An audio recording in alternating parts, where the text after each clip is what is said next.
சங்கம் என்னை அழைத்து தலைமையேற்று பிரிவுபடுத்ததை அந்த சங்கத்தின் உறுப்பினர் அனைவருக்கும் பொறுப்பாளருக்கும் என் சிறந்தார்ந்த வணக்கத்தை மீண்டும் தெரிவித்துக் கொள்கின்றேன். இப்பொழுது இந்த கூட்டத்தினுடைய பெயர்களை எல்லாம் படித்தால் ஒரு மணி ஆகிவிடும். ஏன்னா முதலே ஐயா சொல்லிட்டார், எல்லாத்தையும் விளக்கம் சொல்லிட்டார். மறுபடியும் நம்ம அதை சொல்லிட்டு இருக்க வேண்டிய கட்டாயம் வேண்டாம். நேரத்தை கருதி சுருக்கமாக என்னுடைய உரையை சொல்கின்றேன். தமிழால் வாழும் நாம் தமிழுக்காகவே வாழ்ந்து கொண்டிருக்கிறோம். தமிழுக்காக வாழ்ந்து கொண்டிருக்கும் போது சொன்னார் ஐயா, முதுகெலும்பு இருக்கக்கூடிய மாணவர்களை எல்லாம் அழைத்தர வேண்டும் என்று சொன்னார்கள். முதுகெலும்பு இருக்கக்கூடிய மாணவர்கள் எல்லாம் இங்கே உட்கார்ந்திருக்கிறார்கள். முதுகெலும்பு இல்லாதவர்கள் மட்டும்தான் வெளியில் உட்கார்ந்திருக்காங்க. அதை நாம் நினச்சிக்கணும், அப்படிதான் நினச்சிக்கணும், வேறு வழி இல்லை. அதே மாதிரி இங்கே இருக்கக்கூடிய 10 பேர் இருக்கிறாங்க அப்படிங்கிறதுல கணக்கு இல்லை. ஒரு சங்கம் என்று நடத்தும் பொழுது, தமிழ் சங்கம் என்று நடத்தும் பொழுது இன்றைய காலகட்டத்திற்கு இவ்வளவுதான். எல்லா கடைக்கும் கூட்டம் போவதில்லை. தகர கடைக்கு எவ்வளவு கூட்டம் போக நீங்க பாருங்க, நிறைய தகரமெல்லாம் இருக்கும், அது போட்டு போட போவாங்க. தங்க கடைக்கு அதோட கொஞ்சம் கூட்டம் கம்மியா இருக்கும். வயர கடைக்கு கூட்டமே இருக்காது, 2 பேர் தான் போவாங்க. இது வைர கடை, அதனால இங்க வர்றதால வைரம். அதனால நம்ம கூட்டத்தை பத்தி கவலைப்பட வேண்டிய அவசியம் இல்லை. நம்முடைய கருத்தை நம்ம சொன்னாலே போதுமானது. இப்பொழுது எனக்கு ஒரு புத்தகத்தை வெளியீடு செய்வதற்காக சொன்னாங்க. அதை வெளியிட்டு சொல்லிடலாங்களா? இல்லை, சரி. இந்த அருள்நெறி திரு தந்தையார் திரு குன்றக்குடி அடிகளாருடைய நூல். இந்த குன்றக்குடி அடிகளார் என்ன செய்தார், எப்படி செய்தார் என்பது எல்லாருக்கும் தெரியும் என்று நினைக்கின்றேன். நீங்கள் அந்த குன்றக்குடி அடிகளார் பற்றி தெரிஞ்சிருக்கிறீங்க, எல்லாருக்குமே தெரியும், என்னால் அறிஞர்கள் தான். அதை நான் விலைக்கு சொல்வதற்கு அதிகம் இல்லை. ஆனால் சின்ன சின்ன கருத்துக்கள் நான் சொல்றதுக்காக வந்திருக்கேன்.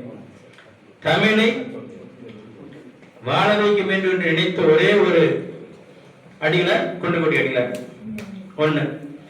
தமிழால் அர்ச்சனை செய்ய வேண்டும் என்று சொன்ன முதல் மனிதன் அவர்தான். அடுத்தது, அர்ச்சனை மக்களை கோயிலுக்குள்ள கூட்டிட்டு போகணும் என்று துணிந்து கால்வடை உடித்துக் கொண்டிருக்கிற ஒரு மனிதன் துணிந்து அந்த அர்ச்சனை மக்களை கோயிலுக்குள்ளே அழைத்து சென்று அவர்களை பெரியப்படுத்த ஒரே ஒரு தவசீலன் குன்றக்குடி அடிகளார் தான். அவர் வாழ்க்கையில் பார்த்தீங்கன்னா நிறைய கஷ்டங்களை அனுபவிச்சிருக்கார். சின்ன வயசுல பள்ளிக்கூடம் போக கூட கஷ்டப்பட்டிருக்கார். அங்கே தந்தையின் மூலமாக கல்வி கேட்டு போய் கல்வி கற்க முடியாமல் 10ஆம் வகுப்போட நிறுத்துற அளவுக்கு ஆகி போச்சு. அதுக்கப்புறம் விவசாயத்துறையில கொஞ்ச நாள் வேலை செய்தார். அந்த விவசாயத்துறையிலே கூட இயற்கை சார்ந்த விவசாயத்தான் கற்றுக்கிட்டார். அதை மக்களுக்கு தெளிவுபடுத்தினார். இப்படித்தான் விவசாயம் செய்ய வேண்டும், இப்படி செஞ்சாதான் மக்கள் உயிரோடு வாழ்வார்கள் என்று சொல்லி அந்த விவசாயத்தையும் இயற்கையாக மக்களுக்காக கொண்டு சென்றார். அப்படிப்பட்ட ஒரு நல்ல மனிதனுடைய புத்தகத்தை நம்ம வெளியிட போறோம். அதே மாதிரி கால்வடை உடுத்திய எத்தனை பேர் நம்ம பார்க்கிறோம். இந்த மாதிரி ஒரு மனிதன் இருப்பாரா அப்படின்னு தெரியாது. ஏன்னா இன்னைக்கு எல்லாம் கால் உடுத்தி விடுங்களா உங்களுக்கே தெரியும், காமத்தின் உச்சத்தில் இருக்கிறார். ஆனா இவர் அதுல இல்லவே இல்லை. அந்த பக்கமே அவர் போடு கல்யாணம் வேண்டான்ட்டு.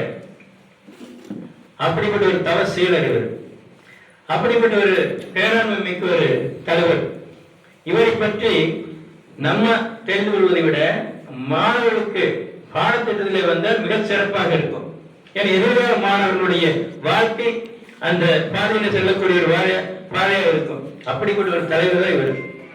இவருடைய வாழ்க்கையில் இன்னும் எத்தனையோ சம்பவங்கள் எல்லாம் நடந்திருக்கு. அது பார்த்தீங்கன்னா பெரியார் என்று சொல்லக்கூடிய ஒரு மாமனிதர்.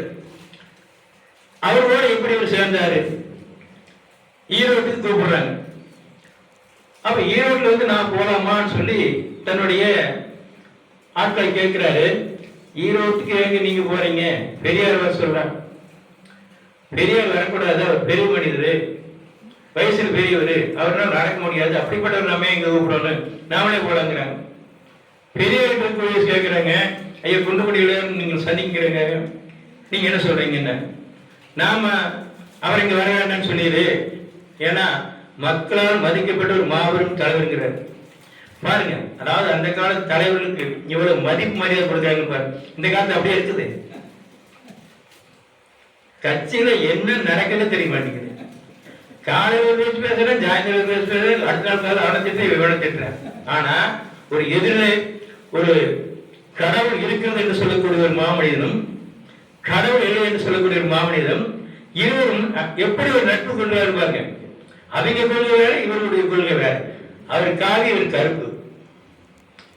இவர் சொல்றாரு, அவர் வர சொல்லக்கூடாது, மக்களால் மதிக்கப்பட்டவர், இவருடைய தொண்டாற்றி கொண்டிருக்கிறார், அவர் போய் நான் வர சொல்லலாமா அப்படின்னு இப்படியே பேச்சுவார்த்தை நடந்துட்டு இருக்கு. கடைசியில் என்னன்ட்டாங்க, நான் தான் போகணும் அப்படின்னு சொல்லிட்டு கொண்டுபட்டியில ஏழுக்கு வருகிறார். அப்படி ஏழுக்கு வரும்பொழுது பெரியார் அவர்கள் தன்னுடைய இவருக்கு பிறந்த பையை தூக்கிட்டு வாசலுக்கு வந்து வரவேற்கிறார்.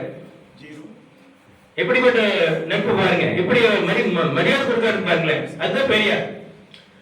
வந்து கொடுத்துட்டு மேல மாடியில நீங்க ஓய்வெடுங்கள், வந்து அவங்களை பார்க்கிறேன் அப்படின்னு சொல்லும் பொழுது மேல ஓய்வெடுத்து இருக்காரு.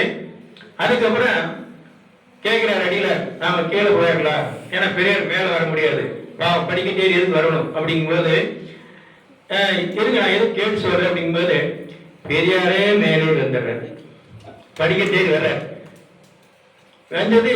இவரை பார்த்துட்டு ஐயோ இன்னும் எப்படி வந்துட்டீங்கன்னு உடனே போய் இவருக்கு மட்டும் உட்கார வைக்கிறாங்க. ரெண்டு பேருக்கு வந்து பேசுறாங்க. பேசும்போது கடவுள் இல்லை அப்படிங்கிற செய்தியும் கடவுள் இருக்க அப்படிங்கிற செய்தி பத்தி எல்லாம் என்ன பேசினாங்க. இவர் சொல்றாரு, பெரியார் சொல்றாரு, நான் ஒன்னும் சொல்லல, கடவுள் நான் சொல்லவே இல்லை வரைக்கும். அதாவது இந்துக்களும் முஸ்லிமும் சேர்ந்து இயேசு எழுதினாங்க, இயேசுவும் முஸ்லிம் சேர்ந்து இந்து கடவுள் எழுதினாங்க. அப்புறம் இந்து இயேசு சேர்ந்து இந்த கடவுள் இல்லைங்க. மூணு பேரும் சொல்லும்போது நான் மொத்தமாக கடவுள் சொல்றேன், வித்தியாசம் இது என்ன இருக்கு அப்படின்னு அவர் கேட்கிறாரு. ஒண்ணுமே பேச முடியல. இது நான் சொல்லல, நீங்க அது உங்களுக்குள்ளே எத்தனை பிரச்சனை இருக்குது, அதே மாதிரி தீருங்க அப்படின்னு சொல்லிட்டு சொல்றாரு. இந்த மாதிரி நான் கடவுள் வந்து நம்பிக்கையை யாரு நான் வந்து மதிக்கிறேன், அது உங்க கொள்கை, என்னோட கொள்கை இல்லைங்கிறது இருந்தா சொல்லுங்க அப்படிங்கிறார். உடனே அடிகார் சொல்றாரு, நீங்க சொல்றது முற்றிலும் உண்மைன்னு நீங்க நினைச்சுங்க, ஆனா எனக்கு அப்படி இல்லை. மனிதனாய் பிறந்தவர்கள் ஒவ்வொருவரும் இறைவனிடம் கண்டிப்பாக இருந்து வணங்க வேண்டுகிறார். மனிதன் வேறு, இறைவனை வணங்குவது வேறு. மனிதனை மனிதனை நீங்க சொல்றீங்க, அதை நான் ஒத்துக்கிறேன். அதே சமயம் உங்களுடைய கொள்கையும் என்னுடைய கொள்கையும் வேறு வேறாக இருந்தாலும் மக்களுக்கு செய்யக்கூடிய தொண்டு ஒன்றுதான். அது என்ன ஒரு தொண்டு? மக்களை முன்னேற்ற பாதையில் கொண்டு செல்ல வேண்டும். அதற்கு தாழ்த்தப்பட்ட மக்களுக்கு கல்வியை கொடுக்க வேண்டும், அதற்கான வசதி வாய்ப்பு செய்து கொடுக்க வேண்டும், அவர்கள் உயர்வுக்கான வழிவகை செய்ய வேண்டும், குழந்தைகளை நீர் தடுப்பதை நிறுத்த வேண்டும். இந்த மாதிரியான பொதுவான கருத்துக்களை நாம் இருவரும் சேர்ந்து செய்வோம். கடவுள் ஒருவர் தெரிஞ்சிட்டோம், அது உங்க கொள்கை, அது என்னோட கொள்கை. இருவரும் சேர்ந்து பொதுப்பணி செய்வோம். அந்த பொதுப்பணியில சமூக பணியாக சமுதாயத்தை முன்னேற்றுவதற்கு என்னென்ன செய்யணுமோ அதை மட்டும் செய்வோம் அப்படின்னு ஒப்பந்தம் செஞ்சுக்கிட்டு இருவரும் வெளியில வர்றாங்க. வந்துட்டு அங்க ஊருக்கு போயிடுறாங்க. இதுபோக எங்கெங்கெல்லாம் பெரியார் கூட்டம் நடக்கிறதோ அங்கெல்லாம் அடியார் சொல்கிறார்கள், எங்கெல்லாம் அடியாரோட கூட்டம் இருக்குதோ அங்கெல்லாம் பெரியார் சொல்கிறார்கள். நேரம் இருக்கும் பொழுது எல்லா கூட்டத்துக்கும் போக மாட்டாங்க. அப்படி போய் மக்களுக்கான நற்காரியங்களை செய்வதில் இருவரும் ஒன்றுபட்டு இருந்தார்கள். ஆனா இருவரும் ஒன்று காவி, ஒன்று கருப்புடை. இதான் வித்தியாசம். அடுத்த கல்வி பணி தமிழுக்காக என்ன செஞ்சார் அப்படின்னு தமிழ்ல ஏன் வந்து தமிழுக்கு வந்து கோயில்ல இடம் கொடுக்க கூடாது? தமிழ் யாருடைய மொழி? இறைவன் படைத்த மொழி, சிவன் படைத்த மொழி. சிவனுக்கே சொல்லவில்லை என்று சொன்னால் அது ஏன் நம்ம மொழி வச்சுட்டு போனோம்? என்னைக்கு சமஸ்கிருதத்தில் வந்து என்னை பாடுபாடு சொன்னார் சிவபெருமான், முருகப்பெருமான், மற்ற சிவாலயங்கள்ல ஏன் அத்தனை பயன்பாடுகள் இருக்கிறது? அத்தனை தமிழ்ல தான் இருக்கு வேதங்கள் பூராமே. அப்புறம் என்ன என்று போராடி தமிழே தன்னுடைய கோவில் அர்ச்சனை முதல் ஆரம்பிச்சவர் அவர் தான். அதே மாதிரி தமிழ் அர்ச்சகர்களை உருவாக்கியவர் அவர் தான். தமிழ் அர்ச்சனை செய்யணும், அது அர்ச்சகர்களை யார் வேணும் படிக்கலாம், வேதத்தை யார் வேணும் படிக்கலாம், படித்தவன் வேதத்தை ஒப்பிக்கிறான். அந்தந்த ஜாதி ஜாதி 4 தான். 4 ஜாதி எதுக்கு போட்டு 40 ஜாதி பண்ணீங்கன்னு யாருக்குமே தெரிய மாட்டேங்குது. 4 வருடங்கள் தான் இருக்குங்கிறாரு. அந்த 4 வருடம் இன்னைக்கு 40 ஆயிடுச்சு. ஆகவே இந்த ஜாதியை ஒழிக்க வேண்டும், ஜாதி ஒழிக்கணும் அப்படிங்கிறதுல பெரியாரும் இவர்களும் கைகோர்த்து நின்றார்கள். அதே மாதிரி கல்வியை பெண்களுக்கு கொடுப்பதற்கும் ஏழைகளுக்கு கொடுப்பதற்கும் இருவரும் கைகோர்த்து நின்றார்கள். மக்களுக்கு பொதுவாக இருக்கக்கூடிய அனைத்து பணிகளிலுமே இவங்க 2 பேரும் பெரியாராகட்டும் அடிகளாராகட்டும் இருவரும் ஒத்து சம உரிமை எடுத்துக்கொண்டு இந்த காரியத்தை செஞ்சிருக்கிறாங்க. அப்படிங்கிறது இந்த நூலில் ஆசிரியர் அவர்கள் கவிஞர் புதுவை வெற்றிவேலன் அவர்கள் இந்த புத்தகத்தை எழுதியிருக்கிறாங்க. இந்த புத்தகத்தை வெற்றிவேலன் ஐயா அவர்கள் நேற்றைக்கு தமிழ்நாடு அரசு அவருக்கு விருது வழங்கி இருக்குது. வெற்றிவேலன் ஐயாவுக்கு அந்த ஒரு காவிய புத்தகத்திற்கு ஒரு விருது வழங்கி அவரை பாராட்டி நேற்று நான் ஃபோன் பண்ணி சொன்னேன். நான் எனக்கு வருவதற்கு இல்லைங்க ஐயா, எனக்கு கொஞ்சம் உடல்நிலை சரியில்லை அப்படின்னு சொல்லிட்டார். இந்த புத்தகத்தை நமக்காக நம்ம இங்கே கொடுத்து விட்டுருக்கார், இதை நீங்கள் வெளியிட்டுருங்க அப்படின்னு சொல்லிட்டு. அந்த மாதிரி இந்த இருவருமே சமுதாய தொண்டிற்காகவும் சமூக தொண்டிற்காகவும் கல்வி பணிக்காகவும் மக்கள் ஒழுக்கமாக வாழ வேண்டும் என்ற பண்பாட்டிலிருந்து சிதையக்கூடாது என்பதற்காகவும் ஒருவர் சமயத்தின் மூலமாகவும் இன்னொருவர் சமுதாயத்தின் மூலமாகவும் 2 பெரியவர்களும் 2 திசைகளில் நின்று கொண்டு இருந்தாலும் கூட பாதை ஒன்றுதான் அவருக்கு. மக்களை வழிநடத்தி செல்லக்கூடிய பாதை அவங்களுக்கு ஒன்றுதான். அதில் எந்த வேட்டு சிறப்பு அவங்க 2 பேருக்கு கிடையாது. ஆக இந்த மாதிரியான இந்த புத்தகத்திலே இந்த 2 பெரியார்களை பற்றி மிக அழகாக சொல்லப்பட்டிருக்கிறது. அது மட்டுமல்லாமல் நம்முடைய இந்த புத்தகத்தில் இருக்கிறத ஒரு சின்ன கருத்தாக மட்டும் மீண்டும் நான் சொல்லி விடைபெறுக விரும்பினேன். அன்னை தமிழை பேசுவோம், அன்னை தமிழை வளர்ப்போம், அன்னை தந்தையை வணங்குவோம், அன்பை நெஞ்சில் விதைப்போம், அன்பும் அறனும் உடைத்தாயின் இல்வாழ்க்கை பண்பும் பயனும் அது என்று வள்ளுவர் சொன்னார். வாய்மொழிக்கு ஏற்ப நம் வாழ்க்கையில் அனைவரிடத்திலும் அன்புடன் பழகுவோம். திருக்குறள் படிப்போம், திருவாசகம் படிப்போம், திருக்குறள் படிப்போம், திருவாசகம் படிப்போம், தினசரி தேவாரம் படிப்போம், தினமும் ஒழுக்கத்தை கடைபிடிப்போம். தமிழனாய் பிறந்தவர்கள் கடைபிடிக்க வேண்டிய ஒண்ணே ஒண்ணு, இந்த ஒண்ணுதான், பண்பு தான். அன்பும் பண்பும் தான். அன்பும் பண்பும் 2 இருந்தா தான் இந்த வாழ்க்கை சிறப்பா இருக்குன்னு சொல்லி வள்ளுவர் அழகா சொல்லியிருக்கார். முதல்ல இருந்தே நம்மை இந்த உலகம் மதிக்கிறது என்று சொன்னால், தமிழனை மதிக்கிறது என்று சொன்னால் அவனை பண்புக்கும் அன்புக்கும் தான் கட்டுப்பட்டிருக்காங்க. அன்பு ஒன்றுதான் இந்த உலகத்தில் இருக்கக்கூடிய அத்தனை தமிழர்களை மதிக்க வைக்கிறது என்பதில் எந்த கருத்து வேறுபாடும் இங்கே இருக்க முடியாது என்பதை நான் இதை தெளிவாக சொல்லிக் கொள்கிறேன். ஆண்டவன் அருள் பெறவே, அணையா விளக்கின் ஒளி பெறவே அனைவரும் வாழ்ந்திடுவோம், ஆண்டவனை மட்டும் தொழுதிடுவோம். புத்தகம் படித்திடுவோம், புத்தியை வளர்த்திடுவோம். புத்தகம் படித்திடுவோம், புத்தியை வளர்த்திடுவோம். புதிய சிந்தனையை விதைத்திடுவோம், புரட்டி பார்க்க வைத்திடுவோம். புதிய சிந்தனையை விதைத்திடுவோம், புரட்டி பார்க்க வைத்திடுவோம். புத்தகம் படித்திடுவோம், புனிதனாக மாறிடுவோம். புதிய பாரதத்தை படைத்திடுவோம், புண்ணிய பூமியாய் ஆக்கிடுவோம். புதிய பாரதத்தை படைத்திடுவோம், புண்ணிய பூமியாய் ஆக்கிடுவோம். சாதி மதமற்ற சமுதாயம் சாத்தியம் என்று சொல்லிடுவோம். சாதி மதமற்ற சமுதாயம் சாத்தியம் என்று சொல்லிடுவோம். சரித்திரம் படைக்க புறப்படுவோம், சரித்திரமாக மாறிடுவோம். சரித்திரம் படைக்க புறப்படுவோம், சரித்திரமாகவே மாறிடுவோம். அதற்கு தமிழ் மொழியை பரப்பிடவே, தமிழ் சமுதாயத்தை உயர்த்திடவே எல்லா இடங்களிலும் தமிழில் பேசிடுவோம். எல்லா இடங்களிலும் தமிழில் பேசிடுவோம். தமிழ் அர்ச்சகரை உருவாக்குவோம். ஆலயங்களில் தமிழ் மொழி ஒலிக்கட்டும். ஆண்டம் அருளிய தமிழ் மொழி அவன் காதில் கேட்கட்டும். தமிழ் அர்ச்சகரை உருவாக்குவோம். ஆலயங்களில் தமிழ் மொழி ஒலிக்கட்டும். ஆண்டவன் அருளிய தமிழ் மொழி அவன் காதில் கேட்கட்டும்.